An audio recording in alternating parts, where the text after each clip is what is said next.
Nachukua sabuni hizi ambazo unapita huko hotelini humu na kwenye guest hizi, unajua na kwa sababu watu wengi wanalala wageni, wengi wao hawalali kwa siku nyingi. Kwa hiyo hizi sabuni unazokewa inakuwa haiwezi kuisha anapokuwa anaitumia kwa kuogea na nini.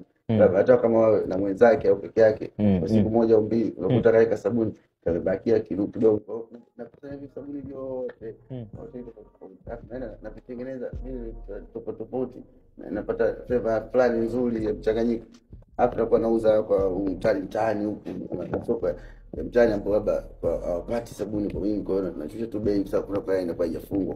Kwa hiyo unapata TBS, unakuwa na ubora na pekee watu wadogo, kwa sababu hizi sabuni zinabaki sana. Kwa hiyo sasa unapojiuliza market isiwe na tupu, kwa ni sawa. Na mwenyewe pia ushabakisha sana hotelini huko?